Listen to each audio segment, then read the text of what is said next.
from scottcarvings.com, and today we're going to carve a angel, and this is going to be, this is a smaller version. This is what we're going to carve. Harvest angel. She's holding on to a big handful of wheat there. It's harvest. I didn't have time to get this thing painted. Like when I'm going to paint this, it's going to be kind of like an orange or a dark orange. You know, dark orange here, so it's going to have like orange, probably even orange hair. Autumn colors, and then the leaves, rather the wings are maple leaves, sort of maple leaves, and we'll carve that. Holding there now. Some of the things that's going to be a little change up here is I kind of goofed up here. We're going to have a little extra coming out of the wheat. And I think that may be the only thing that is different. Now she's head is turned again. I like turning heads now a little bit. You can do it straight on if you want, but I like doing some head turning. Now this is going to be so small, the eyes are going to be painted in. You can watch my other videos that show you how to do eyes. Now this one here, even though it's going to be about an inch longer, it's going to be an inch longer. So the arms are down. I'm going to have not only a little bit more on the dress bottom here, the skirt, but this is going to be pulled down just a little bit, so there'll be a little more top there, just a little bit. And the arms will be a little longer. That's the other thing that I kind of goofed up on. This is this like this forearm is kind of short. So I'm going to pop this thing off, and that's how I like to do my angels now, is just have it a solid wing. If you want to, there are others that you carve or you cut in and you have single wings and then you shove it in there. Now it's okay if you carve this and you put it on your shelf or you give it to somebody, that's fine. But to me, if I try to sell and I go from show to show, that does pop out of being put away and taken out and put away. Okay, here is, get you started with the pattern. Like I said, this is, I believe, this is 7 inches long. I'll get my ruler out to verify, but let's get your pattern first. Go this way just in case if I got off the camera a little bit here. And this is, drum roll please, I believe it is 7 inches. No, it is 6.5 inches, pardon me. 6.5 inches by 2 inches. By 2 inches is a 2-inch square. You can always change it to different directions, make it a little wider, because depending on how much arm you want to come out, you'll probably use a flatter piece of wood. Whatever. Whatever. Let's get our pencil. Here's my pattern. That's what I did here, was I like to start small, and then I get my printer, my scanner, and then I use my Photoshop. And again, this was the original, was designed by my Daz3D, Daz3D.com, DAZ3D.com. Like I said, the software is free and it is true two-dimensional. And I wonder if I should ask for affiliate connection. Holy smokes. So anyways, okay, we'll start with the turning head here.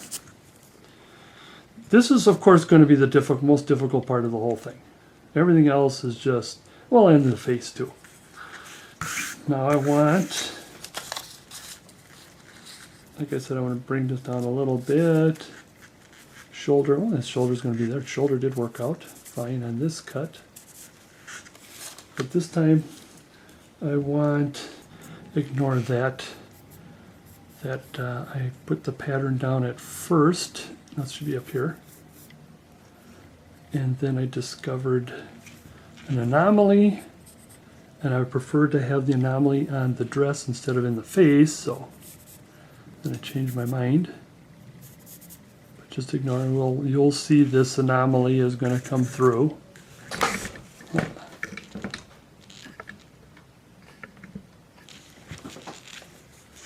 and then it's going to come up, and it's going to scoop up. So it's got to go below the arm. Now I got to come back a little. I need less forearm on this one. No, the forearm is probably all right. So let's go almost straight down. And we're going to leave this open, not open, leave it blocked out for the shaft. And it's going to come down like this.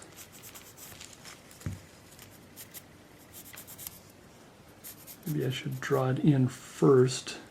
Yeah, what's going to happen here is, even though I can do this, as I've demonstrated for my other videos, is that since this is the elbow and it's the farthest out, therefore this arm is going to go in, and so there we're going to be taking that off. So don't be too alarmed with that. Also bring it up a little bit, because I could see on this pattern here, this is mostly because of this hand here. I want this hand to kind of hold the, in other words, be underneath. Now this one's the more difficult one. The shaft. Where is the elbow? Now I want the elbow, or the shoulder. See, I can't walk and chew gum at the same time. See, I want the shoulder. This time I want the elbow to be back. From the shoulder, then I want the elbow to be back. I was thinking of the elbow. And we can always bring it up. This is going to still be kind of a shaping thing. We just want to get started on what we're doing here. And then we want to make sure we save. I did cut out for a little more of what's supposed to be underneath there, underneath that hand there.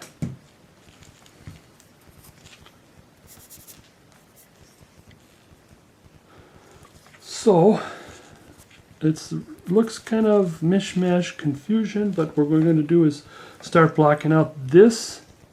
I'm going to have a little more hand here. This will block out, and this will block out. We'll put the face, there's where the nose is going to be. So you can kind of start rounding the top a little bit, rounding the bottom. And what we're going to do is this here. Later on as we go, we're going to put some kind of a belt. And what I want to watch out for is I don't want too much hair or too much back, because I want the wing to go on there nicely, because that's what we're probably going to be doing, is we're going to do the wing, and then because of the wing we're going to be adjusting.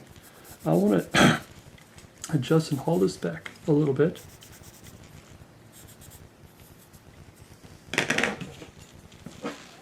Is this a good eraser or bad eraser? You ever notice that these pencils has this little rubber thing at the end? And people say, well, yeah, it's an eraser. Yeah? Why don't you just take that pencil with that rubber thing, put it on the paper, and rub and see what it does? It's some of these, well, they say, well, it'll dry out, but then some fresh pencils, they just, I don't know what the purpose of that is. It's just so. All right, let's dig in. I like to use my big chisel, therefore I'm going to have to put my other glove on. And like I said, like I always say, is I like to use this for the sake of cuticles.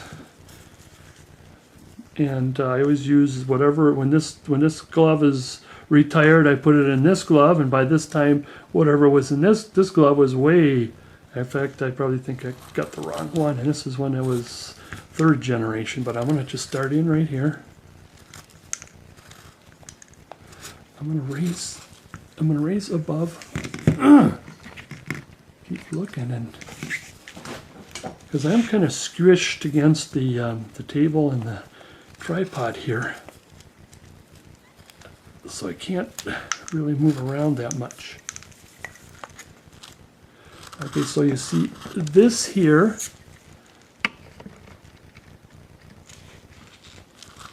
this here, and this here, and then this is all going to go away. This and this is going to go away.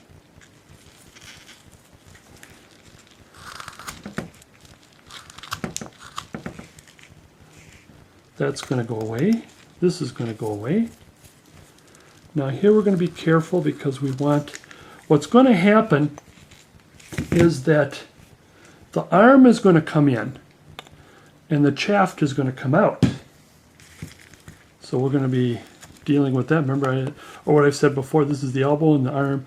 The upper arm goes in, so we want to make sure that we leave this alone. We'll round it when we're ready. Now I think the shoulder might be a little too high here, but we can always bring it down. Like I said, we're just starting to get wood off. Again, this is going to disappear. That's going to disappear. That's going to disappear. We're leaving that alone, but we can trim a little bit of this here. And is there any further ado but to start cutting? Let's get rid of this. Again, you can use a knife or chisel. I like to start off with the big chisel because it really gets all that out of there.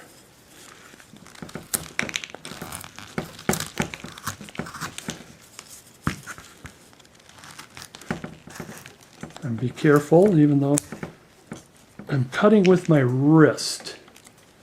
Let me see, am I zoomed in or something? I think, no. I was wondering why I can't keep in the center.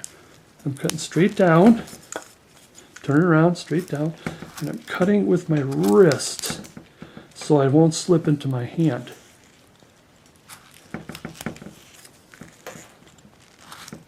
This is probably the most dangerous part of wood carving, is the first cutout, because you're really putting a lot of muscle in it. And then that's when it slips and you either cut yourself or you'll take a hunk off that you didn't want to take off. You can use a number 9 instead of a number 9 chisel instead of a, this is kind of like, I think, a number 3. No, it's a number 5. So, kind of flat. Okay, so we'll come back later to clean that. I'm going to cut this. I'm going to cut this. I'm going to cut up here. Okay, what are we missing? This. A little bit on here. Like I said before, I'd like to cut these corners off because then it'll be easier to handle. If I wasn't doing this or teaching this right now, we'd probably do things a little different because at least I know what I'm doing. There's always a difference between knowing what you're doing and trying to explain it.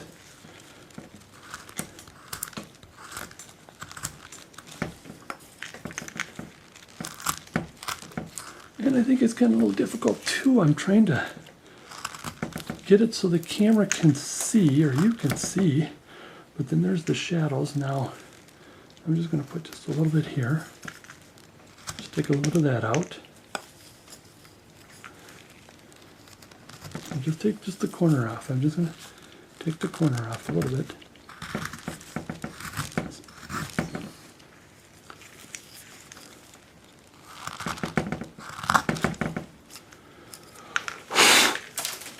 Careful, there goes the pattern.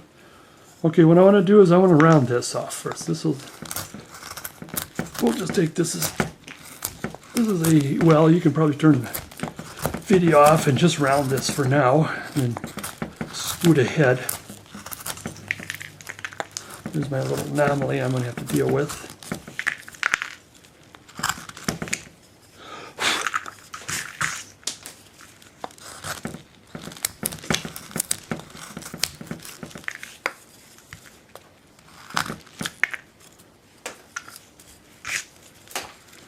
Yeah, this is like the easy to understand part is turn, if you want to turn the video off and just go fast forward to the, when I'm done with the bottom half and see if we got the same thing. The thing I hate about videoing is, like, I know you know how to do this. Taking a square peg and making it into a round peg.